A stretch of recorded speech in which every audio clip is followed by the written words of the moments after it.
జాతీయవాద జర్నలిజానికి అసలైన వేదిక నేషనలిస్ట్ హబ్ ని సబ్స్క్రైబ్ చేసుకోండి. నోటిఫికేషన్స్ కోసం బెల్ ఐకాన్ పై క్లిక్ చేయండి.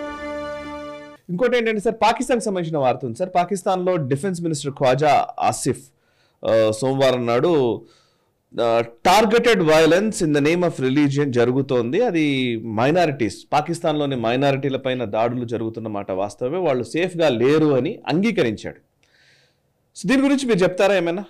అంటే మీరు గత 75 ఏళ్ళుగా మీకు తెలియదా? ఈరోజు తెలిసిందా మీకు? పోనీ తెలిసింది అనుకున్నాం, ఈరోజు తెలిసింది అనుకున్నాం. దాన్ని మీరు ఏమైనా చేయగలరా?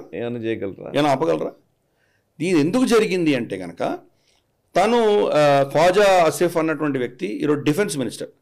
చాలా హాస్యాస్పదమైన విషయం ఏంటంటే, పాకిస్తాన్లో ఒక డిఫెన్స్ మినిస్టర్ కూడా ఉన్నాడు. ప్రధానమంత్రికే దిక్కు లేదు అక్కడ. మొత్తం ఆర్మీ చీఫ్ డిసైడ్ చేస్తాడు. ఫైనాన్స్ మినిస్టర్కి దిక్కు లేదు. వాళ్ళకి ఎంత బడ్జెట్ కావాలో వాళ్ళు తీసుకుంటారో, దాన్ని మిగిలితే దానిలో ఏం చేసుకుంటారో మీరు చేసుకోండి. డిఫెన్స్ మినిస్టర్ ఉన్నాడు. ఆ డిఫెన్స్ మినిస్టర్ ఏం చేస్తాడో నాకు అర్థం కావట్లేదు. Correct. So anyway, defence minister వచ్చేసి ఇప్పుడు ఆఫ్ఘనిస్తాన్లో మనకు నేవీ చీఫ్ని పెడితే ఎలా ఉంటుందో అలా ఉంటుంది. ఇది ల్యాండ్ లాక్డ్ దేశం, అక్కడ నేవీ చీఫ్ ఎలా ఉంటాడు? అలాంటిది పాకిస్తాన్లో ఎవడైనా డిఫెన్స్ మినిస్టర్ అంటే ఏం చెప్తాం? సో ఖ్వాజా ఆసిఫ్ ఉన్నాడు, ఏదో పార్క్ చేశారు. అతను ఎక్కడ గెలిచాడంటే సియాల్కోట్లో గెలిచాడు. అతను సియాల్కోట్ కాన్స్టిట్యుయెన్సీలో గెలిచాడు కాబట్టి, తన కాన్స్టిట్యుయెన్సీ నుంచి వెళ్ళినటువంటి ఒక పర్యాటకుడు మనకు స్వాత్ వ్యాలీకి వెళ్తే, అక్కడ అతను వాళ్ళ ఖురాన్ ఏదో తగలబెట్టాడని పెద్ద అభియోగం మోపితే పోలీసులు వచ్చి అరెస్ట్ చేసి అతన్ని జైల్లో పెట్టారు. జైల్లో పెడితే వీళ్ళు పెద్ద మూక వచ్చి దాడి చేసి పోలీస్ స్టేషన్ తగలబెట్టి అతన్ని చంపారు. చంపి అతని మీద కెరోసిన్ పోసి తగలబెట్టారు అతన్ని. ఇది తన కాన్స్టిట్యుయెన్సీలో జరిగింది కాబట్టి ఈరోజు నోరు మెదిలిపి కనీసం మాట్లాడాడు ఖ్వాజా ఆసిఫ్. ప్రతిరోజు మన హిందూ అమ్మాయిలైన వాళ్ళు ఎత్తుకుపోయి 3వ భార్యగానో 4వ భార్యగానో నిక్కా చేసి 4 రోజుల్లో వాళ్ళని వేశ్యలుగా వదులుతున్నటువంటి ఉదంతం గురించి ఇది మాట్లాడలేదు. ప్రతి సంవత్సరం 4-5 ప్రాంతాల్లో క్రిస్టియన్స్ చర్చిలను తగలబెడుతున్నారు. క్రిస్మస్ వస్తే వాళ్ళు బిక్కు అనుకుంటూ వాళ్ళు చర్చలకు వెళ్ళేటువంటి పరిస్థితి. మరి అప్పుడంతా వీళ్ళు ఏం చేశారు? ప్రభుత్వం మీదే కదా, మీరేం చేశారు? మైనారిటీలకు వాళ్ళకు హక్కు లేదు, వాళ్ళకు మైనారిటీలకు శక్తి లేదు, ఇవన్నీ చెప్పడానికి బాగానే ఉంది. యాక్షన్ ఏంటి మీ దగ్గర? బ్లాస్ఫెమీ లా అని చట్టం కూడా పెట్టారు మీరు. చట్టాన్ని ఇంప్లిమెంట్ చేయాల్సింది ఎవరు? పోలీసు, కోర్టులు. ఒక్క బ్లాస్ఫెమీ కేసులో కూడా ఏంటంటే మత విరోధమైనటువంటి కార్యకలాపాలకు సంబంధించినటువంటి విషయాల్లో ఒక్క కేసులో కూడా కోర్టులు నిర్ణయించట్లేదు. వీధిలో ఈ యొక్క వీధి మూకలు, ఈ రాక్షసులు వీళ్ళు నిర్ణయిస్తున్నారు. సమాజం ఇంత దారుణమైన పరిస్థితులు ఉంటే మీరు ఏం చేస్తున్నారు? వీళ్ళు చైనాను అప్పీస్ చేయడం కోసం అని చెప్పేసి వీళ్ళు ఒక కొత్త ఇది చేస్తున్నారు. వాళ్ళు అజ్మే ఇష్టకామ్ అని ఒక ప్రోగ్రామ్ చేస్తున్నారు. టెర్రరిస్ట్లని మొత్తం ఆపరేషన్ అని, మిలిటరీ ఆపరేషన్ అని చెప్పి. గతంలో రెడ్ అల్ ఫసాద్ అని, తర్వాత ఇటువంటి 2-3 పెట్టారు వాళ్ళు. ఇవన్నీ ఇటువంటి కార్యక్రమాలు చేసి ఏం చేశారంటే, అన్నం పుణ్యం ఎరుగినటువంటి గ్రామస్తుల మీద బాంబులు వేసి వాళ్ళ శవాలకు ఫోటోలు, వీడియోలు తీసి అమెరికాకు చూపించారు. చూడు, మేము యాంటీ టెర్రర్ ఆపరేషన్ చేస్తున్నాం, మాకు F-16లు కావాలి, మాకు వాళ్ళ ప్రజలు చంపుకోవడానికి F-16లు కావాలి. వాళ్ళు యాక్చువల్గా ఆఫీషియల్గా F-16 డీల్ అమెరికాతో ఎలా ఉందంటే, ఇది మీరు వేరే దేశం మీద వాడడానికి వీల్లేదు. అభినందన్ వర్ధమాన్ కేసులో వాళ్ళు వాడినందుకు అమెరికా కూడా నోరు మూసుకొని ఉంది. ఎందుకంటే అది వైలేషన్. ఆ వైలేషన్ ప్రకారం F-16 వెనక్కి తీసుకోవాలి. సో ఎనీవే, అది వేరే డిఫరెంట్ స్టోరీ. కానీ ఈ అస్త్రాలు వాళ్ళ ప్రజల మీద వాడుకుంటారు. వాళ్ళ ఆర్మీ జనరల్స్ చూస్తే కనుక 20-30 బ్యాడ్జీలు ఉంటాయి వాళ్ళకి.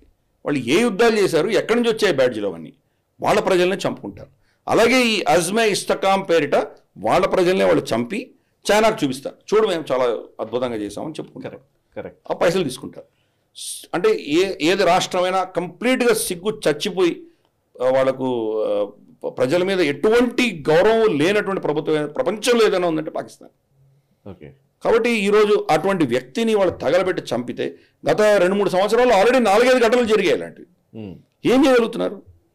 అండ్ ఇంకొకటి, deputy prime minister of Pakistan Ishaq Dar ఏమో ఇండియాతో చర్చలకు లేదా ఇండియాతో సన్నిహిత సంబంధాలకు సిద్ధమంటూ ఒక చిన్న స్టేట్మెంట్ ఇచ్చారు. నైబర్ ఫ్రెండ్లీ సంథింగ్ అట్లాంటి స్టేట్మెంట్ ఇచ్చారు. అండ్ ఇంకొక వైపు ఏమో జమ్మూ అండ్ కాశ్మీర్ ఆపరేషన్స్లో మనకు తారసపడ్డ అంశం ఏంటంటే లైన్ ఆఫ్ కంట్రోల్ దగ్గర జరిగిన టెర్రర్ ఇన్సిడెంట్స్లో చైనాకి సంబంధించినటువంటి టెలికాం గేర్ అల్ట్రాసెట్స్ అక్కడ దొరికినట్టుగా తెలుస్తోంది. సో చైనా పాత్ర కూడా ఇప్పుడు మన దేశంలో అంటే మనం ఇంతకు ముందు కూడా మాట్లాడాం, చైనీస్ గన్స్ కానీ అమ్యునిషన్ అవన్నీ కూడా పాకిస్తాన్ ద్వారా భారతదేశంలోకి తీసుకొచ్చి టెర్రర్ యాక్టివిటీస్ చేస్తున్నారు అని. ఇప్పుడు దానికి ఇంకొక ఆధారం కూడా జోడించబడింది. కరెక్ట్. అంటే ఇప్పుడు వాళ్ళ ఇషాక్ దార్ అనేటువంటి వ్యక్తి deputy prime minister perpetual hostility మాకు ఉండదు అని ఒక స్టేట్మెంట్ ఇచ్చాడు. అంటే మేము ఇంకా కాలాంతం వరకు మేము భారతదేశంతో శత్రుత్వం పెట్టుకోదలుచుకోలేదు, శాశ్వతమైన శత్రువులు ఉండలేదు అని చెప్పి స్టేట్మెంట్ ఇచ్చాడు. అంటే ఇందాక మనం అనుకున్నాం కదా, మనకు వాళ్ళకు డిఫెన్స్ మినిస్టర్ ఎంత హాస్యాస్పదమో డిప్యూటీ ప్రైమ్ మినిస్టర్ అంతే హాస్యాస్పదం. భారతదేశంతో మేము శాశ్వతమైన శత్రువులను పెట్టుకోవడం అన్నది అంతకంటే హాస్యాస్పదం. అది ఆ దేశం పుట్టిందే హిందువులు భారతదేశం పట్ల ఒక విధమైనటువంటి హేట్రెడ్ వల్లే పుట్టింది అది. మీరు కనుక ఆ విషయం తీసేస్తే పాకిస్తాన్ లేదు, ఇంకా పాకిస్తాన్ ఉండవలసిన ఆవశ్యకత లేదు. కాబట్టి అది పాకిస్తాన్ ఉన్నంత వరకు ఉంటుంది, అంటే శాశ్వతంగా ఉంటుంది. ఎంత శాశ్వతం అంటే పాకిస్తాన్ ఉన్నంత వరకు శాశ్వతంగా ఉంటుంది. అదే పాకిస్తాన్ పోతే ఎలాగో పోతుంది, అది వేరే కథ. సో అటువంటి పరిస్థితుల్లో ఇతను ఇచ్చిన స్టేట్మెంట్ ఎంత హాస్యాస్పదం అర్థం చేసుకోవచ్చు. రెండవది, తను స్టేట్మెంట్ ఇచ్చాడు కానీ ప్రైమ్ మినిస్టర్ ఎందుకు ఇవ్వలేదు? ప్రైమ్ మినిస్టర్కే దిక్కులేదు, ప్రైమ్ మినిస్టర్కే శక్తి లేదు. ఓన్లీ అసీం మునీర్ డిసైడ్ చేస్తాడు. సో అసీం మునీర్ ఏమైనా స్టేట్మెంట్ ఇచ్చాడా? ఏమి ఇవ్వలేదు. సో అటువంటి పరిస్థితుల్లో మనం అక్కడ ఎవరిని కూడా నమ్మేటువంటి పరిస్థితి లేదు. ఓకే, అందుకని ఎన్నికల సమయంలో మోదీ గారు ఇచ్చిన స్టేట్మెంట్ మనం విన్నాం చాలా క్లియర్గా. వాళ్ళకు రెండు పూట్ల వాళ్ళకు రొట్టెలు దొరికితే కనుక అది సంతోషం, వాళ్ళతో మేమేం మాట్లాడక్కర్లేదు, వాళ్ళకి మాకేం సంబంధం లేదు, వాళ్ళని వదిలేయండి, ఆ విషయం నన్ను అడగండి అని చెప్పారు ఆయన.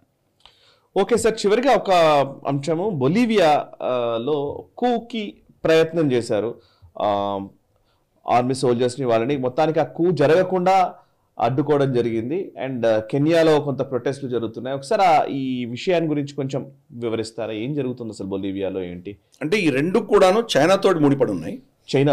చైనా యొక్క అప్పుల ఊబిలో ఈ రెండు ఇరుక్కున్నాయి. ఓకే, ఆ దేశంలో ఎటువంటి మార్పులైనా తీసుకురావాలంటే కనుక రెసిస్టెన్స్ వస్తుంది.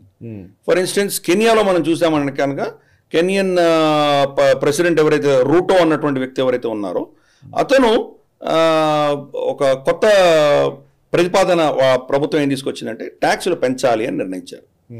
అక్కడ కెనియాలో పరిస్థితి ఏంటంటే సడన్గా డాలర్, వాళ్ళ అప్పులన్నీ డాలర్ రూపేణ ఉన్నాయి, చైనాకి ఇవ్వడం అన్ని డాలర్ రూపేణ ఉన్నాయి. కానీ వాళ్ళ కరెన్సీ షిల్లింగ్ ఏదైతే ఉందో డాలర్తో పోలిస్తే కనుక చాలా గణనీయంగా పతనం చెందింది. కాబట్టి వాళ్ళ అప్పులు అంటే $100 గతంలో ఇవ్వడానికి వాళ్ళు కనుక 100 షిల్లింగ్లు, అంటే ఊరికే ఉదాహరణ చెప్తున్నాను, 100 షిల్లింగ్లు ఇవ్వవలసిన పరిస్థితి ఉంటే ఈరోజు 300 షిల్లింగ్లు ఇచ్చేటువంటి పరిస్థితికి వచ్చారు వాళ్ళు. కాబట్టి వాళ్ళ అప్పులు వీళ్ళు ఏమి చేయకుండా, కొత్త అప్పులు తీసుకోకుండా ఆ దేశం యొక్క రుణం గణనీయంగా పెరిగిపోయింది. దాంతో తీర్చుకోలేనటువంటి పరిస్థితుల్లో వాళ్ళు అప్పులు అంటే ఆదాయం పెంచుకునే దిశగా ట్యాక్సులు పెంచాలని ప్రయత్నం చేశారు. దానికి వ్యతిరేకంగా భయంకరమైన ఉద్యమాలు వచ్చి 23 మంది చనిపోయారు అక్కడ. తో ఫైనల్గా దాన్ని విత్డ్రా చేసుకున్నాడు ఆయన. నేను ఓకే ఇది చట్టాన్ని నేను ఉపసంహరిస్తున్నానని బయటకు వచ్చాడు, అది తీసేశాడు ఆయన. అయినా జ్వాలలు ఆగట్లేదు కెన్యాలో. బొలీవియా కూడా అదే పరిస్థితి. బొలీవియాలో కూడా ఒక ఆర్మీ ఆఫీసర్ని అతను డిస్మిస్ చేసిన తర్వాత అతను కూ చేసి అక్కడ వెళ్ళి అటాక్ చేయడం ఇవన్నీ జరిగింది. దీంట్లో కూడా మనకు ఒక డిఫరెంట్ న్యూస్ వస్తుంది మనకి. ఎవరైతే ఈ కూ చేశాడో అతన్ని అరెస్ట్ చేసినప్పుడు రిపోర్టర్స్ అడిగితే ఆయన ఏం చెప్పాడంటే ప్రెసిడెంటే నన్ను ఇది చేయమని చెప్పాడు అని చెప్తున్నాడు. అతను ప్రెసిడెంట్ ఆదేశం ప్రకారమే నేను చేశాను అంటున్నాడు. ప్రెసిడెంట్ అన్న గౌరవం, కానీ ప్రభుత్వం మారుస్తాను ఏదో వెళ్ళాడు, దొరికిపోయాడు, ఏదో అయింది. అంటే ఆ ప్రభుత్వం కూడా అక్కడ ఉన్నటువంటి పరిస్థితులు, గడ్డు పరిస్థితులు ఏవైతే ఉన్నాయో ఆ దేశంలో ఫారెక్స్ రిజర్వ్స్ పడిపోవడము, రెవెన్యూస్ పడిపోవడము, అప్పుల బాధ తట్టుకోలేనటువంటి పరిస్థితి. ఈ పరిస్థితుల్లో ప్రజల్ని ఏదో మభ్యపెట్టి డైవర్ట్ చేయడానికి చేస్తున్నటువంటి ఒక విషయం కింద మనం భావించవచ్చు. కరెక్ట్. సేమ్ థింగ్ కెన్యాలో కానీ ఇక్కడ కానీ. మనకు శ్రీలంక గురించి తెలుసు, మనకి శ్రీలంక ఎలా నష్టపోయిందో, అది దివాళా తీసిందో మనం చూసాం. మనం భారతదేశం వాళ్ళకి ఆపన్నహస్తం ఇవ్వడంతో $4.5 బిలియన్ వాళ్ళు ఇచ్చి ఆదుకున్నాం. ఈరోజు రనిల్ విక్రమసింఘే అఫీషియల్గా ఒక స్టేట్మెంట్ ఇచ్చాడు. ఆయన IMF వాళ్ళకి ఫండింగ్ ఇస్తోంది, ఇప్పుడు ఫండింగ్ అప్రూవ్ చేశారు వాళ్ళు. మేము అటువంటి పరిస్థితి నుంచి బయటపడ్డాము అని స్పష్టంగా చెప్పడం జరిగింది. దానికి భారతదేశం ఉంది కాబట్టే మేము ఈరోజు నిలబడగలిగాము అని స్పష్టంగా ఇచ్చాడు ఆయన. నెక్స్ట్ ఇమ్మీడియట్గా పాకిస్తాన్ కొలాప్స్ అవుతోంది, మనం చూస్తున్నాం. అది మాల్డీవ్స్ కొలాప్స్ అవుతోంది, నేపాల్ కొలాప్స్ అవుతోంది, బొలీవియా కొలాప్స్ అయింది, వెనిజువేలా దెబ్బతింటోంది, చిలీ దెబ్బతింటోంది. అలాగే ఆఫ్రికాలో ఎన్నో దేశాలు, కెన్యా ఒకటే కాదు చాలా దేశాలు దెబ్బతింటున్నాయి. ఇవన్నీ కూడాను చైనా యొక్క అప్పుల ఊబిలో ఇరుక్కొనున్న దేశాలన్నీ దెబ్బతింటున్నాయి. సో ఇవన్నీ కూడా లింక్డ్ ఇవన్నీ. సో అప్పుడు ఏమవుతుందంటే సామాజిక అస్థిరత అనేది దేశాల్లో రాబోతుంది. సామాజిక అస్థిరత వచ్చినప్పుడు మరి దాన్ని ఎలా దేశాలు హ్యాండిల్ చేస్తాయో చూడాలి మనం. డెమోక్రటిక్ దేశాలు కూడా నియంతృత్వం దిశగా వెళ్ళవలసిన ఆవశ్యకత రావచ్చు. ఎందుకంటే అక్కడ ట్యాక్స్లు ఇంపోజ్ చేయాలి, కొంత ఆదాయం పెంచే దిశగా కొన్ని ప్రయత్నాలు చేయాల్సి వస్తుంది వాళ్ళు. అటువంటిప్పుడు ఏ దిశగా వెళ్తుందో మనకు తెలియదు. ప్లస్ వాళ్ళని ఎక్స్ప్లాయిట్ చేస్తున్న చైనాకు వ్యతిరేకంగా వీళ్ళు ఏం చేస్తారో అది కూడా చూడాలి. కరెక్ట్. కాబట్టి రాబోయే రోజుల్లో చైనా క్షీణిస్తున్నది, చైనా హస్తం ఏ దేశాల మీద ఉందో అవన్నీ కూడాను భస్మాసురుడు హస్తంలా వాళ్ళందరూ దెబ్బతింటున్నారు. బొలీవియాలో, కెనియాలో దాని యొక్క పరిణామాలు ఈరోజు చూస్తున్నాం మనం. ఎస్ సార్, నిజంగానే బేసికల్లీ అసలు నిజంగా ప్రపంచంలో ఒక్కొక్క దేశంలోని పరిస్థితులు అవన్నీ చూస్తూ ఉంటే, మీరు చెప్తున్నది వింటూ ఉంటే లాస్ట్ 2 సంవత్సరాలుగా చేస్తున్న గ్లోబల్ రౌండప్లో కావచ్చు, అనేక రకాల డిబేట్స్లో చూస్తూ ఉంటే ఇన్ని కాన్ఫ్లిక్ట్స్ మధ్య ప్రజలు లేదా మనుషులు బతుకుతూ ఉన్నారు. ఎవరి ఇంట్రెస్ట్లు వాళ్ళయి, ఎవరి లెక్కలు వాళ్ళయి, ఎన్నో వైవిధ్యాలు, ఎన్నో విభిన్నమైనటువంటి అంశాలు, విభిన్నమైనటువంటి సమస్యలు అనేకం జరుగుతున్నాయని కళ్ళకు కట్టినట్టుగా మాకు కనబడుతోంది. యాక్చువల్లీ ఎక్కడికి వెళ్ళకపోయినా, ఏ ప్రాంతానికి వెళ్ళకపోయినా చాలా ప్రాంతాల్లోని సమస్యల గురించి అవగాహన పెంపొందించే ఒక ప్రయత్నం నేషనలిస్ట్ హబ్ చేస్తోంది మీ వల్ల.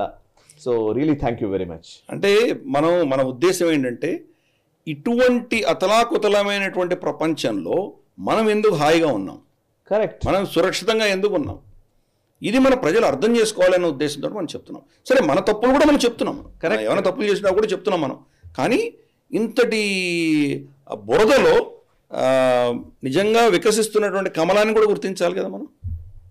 కరెక్ట్. ఈ వీడియో మీకు నచ్చినట్టయితే లైక్ చేయండి, 10 మందికి షేర్ చేయండి. అలాగే కామెంట్ల రూపంలో మీ అభిప్రాయాలను మాతో పంచుకోండి. Nationalist hub group of channels ను సబ్స్క్రైబ్ చేసుకుని తెలుగునాట జాతీయవాద జర్నలిజాన్ని ప్రోత్సహించండి. ఈ వీడియో కింద ఉన్న బెల్ ఐకాన్ పై క్లిక్ చేయడం మర్చిపోవద్దు.